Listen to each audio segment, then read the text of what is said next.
friends, I'm J Maxwell. Welcome back to my channel. This is J Max Reacts. Today I'm watching a video by Goldcast that says deaf comedian, turns tragedy into comedy. Buckley, inspirational video. Shout out to Judge Maximus. Let's see what happens. My best friend was a little Asian girl. She was blind, but every day we would have lunch together. She had these great barbecue beef sandwiches, and I had these boiled peanut butter and jelly. So every day we would exchange lunch. Now what I didn't realize until I got older, she never saw me exchange those lunches.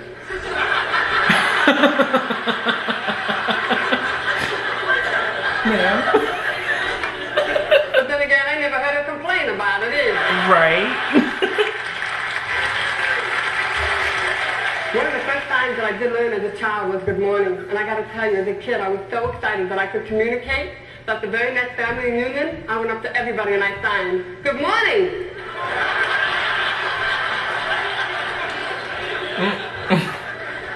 I guess you could say they're not morning people.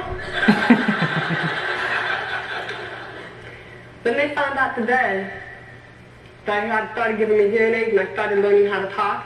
So as far as they were concerned, I was sick. They sent me back to public school. I was in public school in 4th, 5th grade.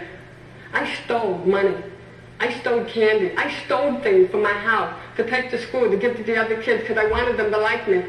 So I'm in school and I'm saying, "Hi, would you like me to be my friend?" I just want to be accepted. I wanted to be a part of something. Everybody wants to be accepted, a part of something. So I stole, and I would give stuff away.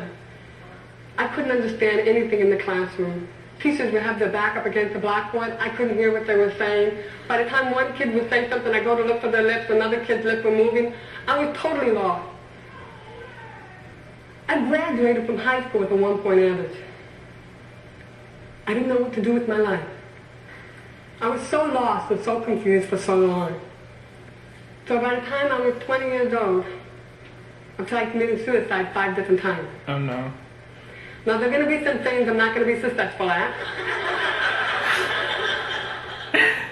And there's not a day that goes by where I don't thank God for letting me fail at least 5 different times. There you go. When I was 20 years old, I was laying on a beach sunbathing. The lifeguard Jeep ran me over. Talk about not knowing what your job description is. The Jeep ran over my face, stomach, chest, side, and back. Oh wow. I was laid up for 5 years.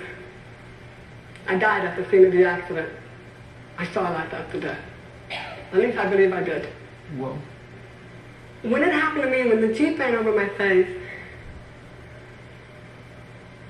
I opened my eyes and I saw the bottom of the Jeep. And I could see the 2 rear wheels coming at me. Damn. And all I could think about is I needed to protect my head. So I went to put my arm up above my head, and unfortunately when I did that, the rear wheels took my elbows and took me and turned me. The next thing I remembered, everything turned the most beautiful blue, a blue I yet to see on this earth. I was totally surrounded by it. And then the brightest, whitest cloud came toward me. And all I could remember was,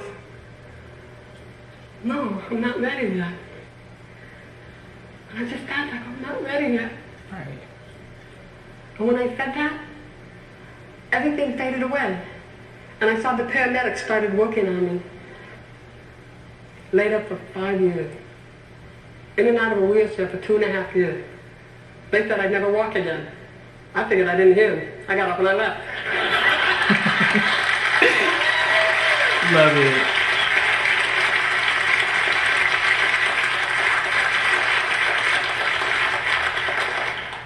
I'll never forget the day I got up out of intensive care and they had me in a wheelchair by the window and I yelled at God. You can't do this to me. I can't be in a wheelchair. I can't have a hearing loss and be in a wheelchair for the rest of my life. Lord, please, let's not do this. And I said, you know, when I thought about coming back, you didn't tell me about this. I worked really hard to walk. I used to join the YMCA and I'd swim. Something told me that if I kept swimming, eventually my legs would follow with me. Either that or drag behind, I don't know, one or the other. When I started walking, one day I just packed my car up. I was living in Cleveland, Ohio, and I started driving. I ended up at the Pacific Ocean. I looked at the ocean, I looked at the car, and I said, darn, I ain't going any further, am I? I ended up in California.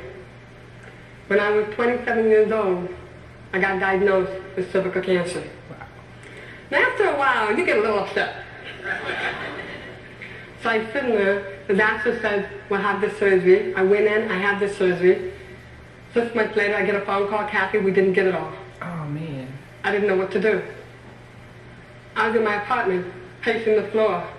Do I have the surgery? Do I not? I mean, I spent the first 20 years of my life trying to commit suicide. I finally died, and then I decided to stay. And now you're telling me if I don't have the surgery, I have 6 months to a year to live. I have no family support. What do I do? I, a perfect child of God, and society took me by the back of the neck and said, here's, you're going to be retarded.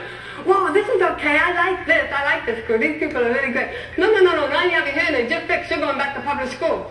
I don't understand the teacher. The teacher has her back turned to me. The kids are making fun of me. No. Now you're going to be in a wheelchair for the rest of your life because you got run over by a Jeep. God, please don't protect me like this. I can't live like this. No. I'm going to give you cancer. I'm going to give you 6 months to a year to live. This is where I learned how to say, no. Here's this. How dare you say I cannot talk? How dare you say I cannot walk? How dare you say I cannot have a life? How dare me for listening to you? Okay.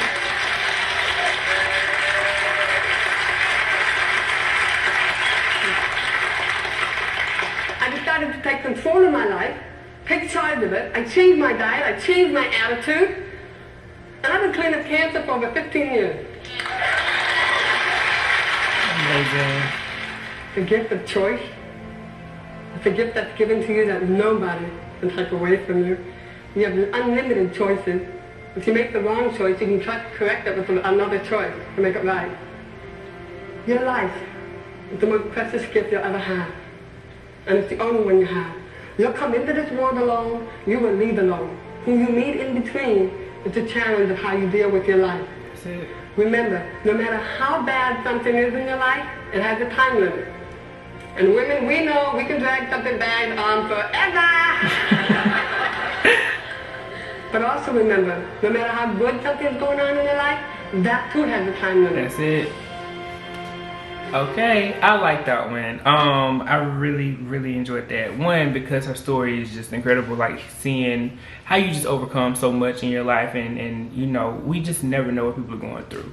But I do love the points that she made at the end, specifically about, you know, things having a time. You know, there's a reason in the season and a purpose for all the things that you do, and you know, all the great things come to an end, but the bad things come to an end too. I think it feels often like the bad things are just gonna be going and dragging on forever. But yes, I felt that on a personal level because I live by a quote that says change is inevitable, growth is optional. So I spoke to it in my Get to Know Me video. I choose growth in anything that I do, and I embrace change. I used to be someone who was scared of it, but not scared to do it, you know, more so like, oh my God, what is this gonna be? What is it gonna be like?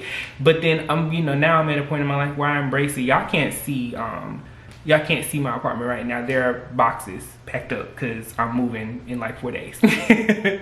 And I literally just embrace change quite consistently. And so I understand that, you know, I've had a lot of good times, a lot of bad times, but it will never compare to the lives of people like this who you just never know.